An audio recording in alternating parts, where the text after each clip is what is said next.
এবার ফাতেমা ডাক দিয়া কয়, রে হাসান ও হুসাইন, তাড়াতাড়ি যাও, নানা জানের কাছে যাও, নানা জানের কাছে গিয়া কথা বলো, খেলা করো। এবার হাসান হুসাইন গিয়া নবীর রওজা মুবারকের সামনে দাঁড়াইছে। নবীর রওজার সামনে হাজির। আমার নবী ডাক দিয়া কই, রে হাসান, কেন এখন এই সময় আসছো? হাসান হুসাইন ডাক দিয়া কয়, নানা জান মা পাঠাইছে। নবী ডাক দিয়া কয়, না এখন আমার কাছে আসিও না, দৌড়াইয়া তোর মায়ের কাছে যা, কারণ তোর মার চেহারাটা মন ভরে দেখে নাও, কারণ তোর মার চেহারা আর কোনদিন তুই দেখতে পাবি না। মন ভরিয়া মাকে দেখে নাও, মাকে দেখে নাও, আজকের পরে মাকে পাবি না। এই কথা বলার পরে হাসান হুসাইন কান্না শুরু করে দিল। হাসান হুসাইন কান্না করতে করতে মার কাছে হাজির হয়ে গেল। মায়ের ডাক দিয়ে কয়, এত তাড়াতাড়ি কেন আসছো? কয়, যদিও তুমি লুকাইছো কিন্তু নানা জান লুকাইলাই। নানা জান বলছে তুমি নাকি আর থাকবে না, তোমারে দিল পরিয়া দেখে নিতে বলেছে। এবার স্বামী স্ত্রী দুইজনই কাঁদে, হাসান হুসাইন দুই সন্তান তারাও কাঁদে। এরে আল্লাহর বান্দারা, জোহরের নামাজের সময় হয়ে গেল। জোহরের ওয়াক্ত যখন হয়ে গেছে, জোহরের ওয়াক্ত হওয়ার পর হযরত আলী রাদিয়াল্লাহু তাআলা আনহু মসজিদে চলে গেলেন। মসজিদে নামাজ আদায় করার জন্য চলে গেলেন। ওদিক দিয়ে হযরত ফাতেমা রাদিয়াল্লাহু তাআলা আনহা এতক্ষণে দাঁড়াইয়া নামাজ আদায় করতে পারে না। এত কষ্ট হয়, বসে বসে নামাজ আদায় করতেছেন, এত কষ্ট হয়। ফাতেমা রাদিয়াল্লাহু তাআলা আনহা কষ্ট করিয়া কোন রকম নামাজ আদায় করলেন। নামাজ আদায় করার পরে হাসান হুসাইনকে ডাক দিয়া বলেন, তোর বাবাকে নিয়ে আসো, বাবাকে গিয়া বল একটু আসার জন্য, আমার সাথে তার কথা আছে। বাবারে গিয়া ডাক দিল। বাবা পেরেশান হইয়া দৌড়াইয়া স্ত্রীর কাছে হাজির হয়ে গেল। এবার স্বামী স্ত্রী একান্তে বসে পড়লেন। স্বামী স্ত্রী একসাথে বসিয়া স্ত্রী ফাতেমা রাদিয়াল্লাহু তাআলা আনহা ডাক দিয়া বলে, ও স্বামী, আমার নবী আমার বাবাই তোমার কাছে তুলে দিয়েছে, তোমার হাতে তুলে দিয়েছে। স্ত্রী হিসাবে আমি কোনোদিন তোমার হক আদায় করতে পারি না, আমি তোমার কোনো হক আদায় করতে পারি না। তুমি আমাকে মাফ করে দিও, যদি মাফ করে না দাও, হাসরের ময়দানে আমার বাবাকে আল্লাহ স্বামীর কাঠ গড়ায় দাঁড় করাবে। তুমি আমারে ক্ষমা করে দাও। স্বামী ডাক দিয়া কয়, বিবি, তোমারে পাওয়ার জন্য কোনোভাবে আমি হকদার ছিলাম না, আমি যোগ্য ছিলাম না, কারণ আমি কোনোভাবেই তোমার উপযুক্ত ছিলাম না, কারণ তুমি দো জাহানের সর্দারের কন্যা। তোমার শান অনুযায়ী কোনদিন এক বেলা খাবারও দিতে পারি নাই, তোমার শান অনুযায়ী এক জোড়া কাপড় দিতে পারি নাই, তোমার শান অনুযায়ী তোমাকে থাকার ব্যবস্থা করতে পারি নাই। ও বিবি, কেমন ভালোবাসা, কেমন ভালোবাসা দেখো। আজকে তুই একটু 19-20 হয়ে গেলে, একটু 19-20 হয়ে গেলে স্ত্রী স্বামীর বাবা আমার নাম ধরে গালি দেয়, স্বামী বাবা মার নাম ধরে গালি দেয় না নাই? জোরে কন্যা কেন? বোলা এলাকা না, এটা নারায়ণগঞ্জে আছে। হ্যাঁ এখানেও আছে না, এটা ঢাকা শহরে আছে। এলাকার মানুষ তো ভালো। হ্যাঁ এখানে আরো বেশি। ইন্নালিল্লাহ। আহা, ফাতেমা কেমন বিবি ছিল, কেমন স্ত্রী ছিল, কেমন স্ত্রী ছিল। ফাতেমার ঘরে খাবার নাই, ফাতেমার ঘরে খাবার নাই। সারা দিন যখন হযরত আলী রাদিয়াল্লাহু তাআলা আনহু সারাদিন কাজ করিয়া হযরত আলী রাদিয়াল্লাহু তাআলা আনহু ঘরের মধ্যে ফিরেছেন। এবার ফাতেমা ডাক দিয়া বলে, স্বামী কোনো খাবারের ব্যবস্থা হয়েছে নাকি? স্বামী কয়, না না, কোনো খাবারের ব্যবস্থা হয় নাই। এই দিন চলে গেল। দ্বিতীয় দিন আবার কাজ করার জন্য গেল।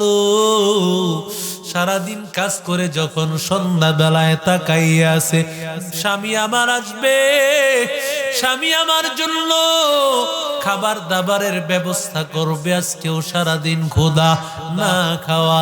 ডাক দিয়া কয়, স্বামী খাবারের ব্যবস্থা হয়েছে নাকি? স্বামী কয়, না। আজকের দিনেও স্বামীকে বরণ করে নিয়েছে, ঘামটা মুছে দিয়েছে, শরীরের কাপড়টা খুলে দিয়েছে। তৃতীয় দিন একই হালত। তৃতীয় দিনও যখন এমন ক্ষুধা, এমন ক্ষুধা, ওই অবস্থায়ও যখন সারাদিন কাজ করিয়া হযরত আলী কোনো খাবারের ব্যবস্থা নাই। এই সময়েও বিবি হাসি মুখে স্বামীরে বরণ কইরা নিছে। বরণ কইরা এবার স্ত্রীর শরীর থেকে কাপড়টা খুলে দিয়েছে, ঘাম মুছে দিয়েছে। এবার হযরত আলী রাদিয়াল্লাহু তাআলা আনহু ডাক দিয়া বলে, ও বিবি আমার, কেমন বিবি আল্লাহ তোমাকে বানিয়েছেন, কেমন বিবি আল্লাহ তোমারে বানিয়েছে। আজকে একে একে 3 দিন তোমার ঘরের জন্য খাবারের ব্যবস্থা করতে পারি নাই। এরপরেও তোমার মুখে কোন রকমের কষ্টের ছাপ নাই। এবার হযরত ফাতেমা ডাক দিয়া কয়, স্বামী আমার, যেই দিন থেকে আল্লাহর নবী আপনার ঘরের মধ্যে দিয়েছে, ওই দিন থেকে নবী আমারে একটা কথাই বলে দিয়েছেন, ও ফাতেমা, তোমার স্বামীর পায়ের নিচে জান্নাত। ও ফাতেমা, তোমার স্বামীর পায়ের নিচে জান্নাত। নবী ডাক দিয়া কয়, ও দুনিয়ার কন্যারা, ও দুনিয়ার বিবিরা, তোমরা যদি জানতা স্বামীর কি সম্মান, তাহলে তোমাদের চামড়া দিয়া হলেও তোমাদের স্বামীর পা গুলো মুছিয়া দিতা। স্বামীরা তো সম্মান।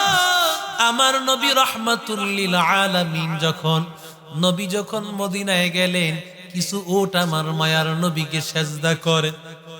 মদিনার লোকেরা ডাক দিয়া কয়, ও নবী, উট যদি আপনারে সেজদা করে তাহলে আমরা তো বেশি হকদার। আল্লাহর নবী ডাক দিয়া কয়, না না, আল্লাহ ছাড়া কারো সামনে মাথা নত করা যায় না, সেজদা করা যায় না। আমি যদি আল্লাহ ছাড়া কারো সামনে মাথা নত করা যাইতো, দুনিয়ার বিবিদেরকে বলতাম ওরা যেন ওদের স্বামীর পায়ে সেজদা করে। তুকু যাও সুন্নতে আহমদ, তুকু যা বা মুহাম্মদ কই বুয়াদ নিসবত তোরা কারে শাইত মি কুনি নামত ওয়ালি ঘরওয়ালি লানতাস্তাই বরওয়ালি हम सूरत हम सिराते मुस्तफा धर तमामी हाले उकुन इत्तिबा सुन्नते खैरुल बशर घीर लाज़िम তাবু ইয়া বি আই পেসার। জোরে কোন আল্লাহু আকবার। এরে নবীর আশিক উম্মতের দল, এবার স্বামী স্ত্রী একে অপরের হাত ধরিয়া কান্না করে আর এই কথাগুলো বলতেছে। এবার স্বামী ডাক দিয়া কই, ও বিবি কেন ডাক দিয়েছো, কেন এমন পেরেশান হয়ে ডাক দিয়েছো? কয়েকটা কথা তোমারে বলার জন্য। এক নম্বর কথা হলো, ও স্বামী, যেহেতু আমি স্বপ্ন দেখেছি বাবার সাথে আমি ইফতারি করব, সুতরাং আমি আজকের রাতের মধ্যে আমি বিদায় হয়ে যাব, আমি আর থাকবো না। আমি বিদায় হয়ে যাওয়ার পর আমার ইন্তেকালের খবর কাউরে জানাইবা না, স্বামী কাউরে জানাইবা না। হযরত আলী বলেন, ও বিবি এটা কেমন কথা বলতেছো? নবীর কলিজার টুকরা, দু জাহানের সরদারের কন্যা মারা যাবে, সাইয়্যিদাতু নিসাই আহলিল জান্নাহ, জান্নাতের সব মহিলাদের সরদারিনী মারা যাবে, তার ইন্তেকালের খবর কাউকে জানানো হবে না? এটা কি হতে পারে নাকি?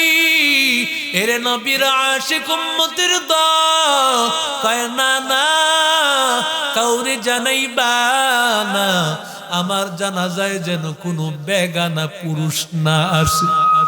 আরো জোরে কন্যা, কোনো বেগানা পুরুষ না আসে। তাহলে কিভাবে হবে? জানাজার খাট ধরার জন্য তো কমপক্ষে 4 জন লাগে। হাসান হুসাইন 2 জন, হযরত আলী 1 জন, আরো তো 1 জন লাগে। কথা বলেন ঠিক না বেটি? কিন্তু আল্লাহর নবীর কন্যা ডাক দিয়া কয়, স্বামী আমারে তুমি ইন্তেকালের সময়, আমার ইন্তেকালের সময় কোনো বেগানা পুরুষ আমার জানাজায় আনবা না। কেন বিবি এই কথা তুমি বলতেছো? বিবি ডাক দিয়া কয়, স্বামী আমার বুঝ হওয়ার পর থেকে আমার আকৃতি, আমার গঠন, আমার চেহারা কেউ কোনোদিন দেখে নাই, আমার চেহারা কোনোদিন দেখে নাই। ইন্তেকালের পর আমার জানাজার উপর আমার যে কাপড় পরা থাকবে, ওই কাপড়ের উপর দিয়া নজর করা তো জায়েজ, ওই কাপড়ের আকৃতিটা তো দেখতে পারে।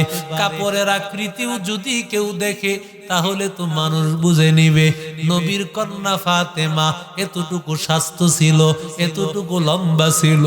আল্লাহ যদি ডাক দিয়া বলেন, ও নবী তোমার কন্যা কেন নিজেকে ঢাকিয়া কেন কবরে আসলো না? আমার বাবাকে আল্লাহ হাসরে আটকায় দিবে আমার জন্য। একটু চিন্তা করো ভাই, ইন্তেকালের সময় মহিলাদের 5টা কাপড়ের পর্দা আছে, এই অবস্থায় তাকানো কোনো না জায়েজ না। কিন্তু আল্লাহর নবীর কন্যা কেমন পর্দা সারা জিন্দেগিতে করেছেন, ইন্তেকালের সময়ের পর্দা কেমন বান্দা। এরে আল্লাহর গোলাম, আর আমার মাদের কেমন হালাত, আমার মাদের কেমন অবস্থা, বেপরদায় সারাদিন রাস্তাঘাটে চলাফেরা করে, কেমন ভাবে চলাফেরা করে বুঝার উপায় নাই, মা কোনটা মেয়ে কোনটা। কেমন বেহায়া ভাবে চলাফেরা করো ও মা ও বোন। তোমার এই সৌন্দর্য দেখার দায়িত্ব একজনের, তোমার স্বামী। তোমার সৌন্দর্য যারা দেখতে পারবে, তোমার বাবা, তোমার ভাই,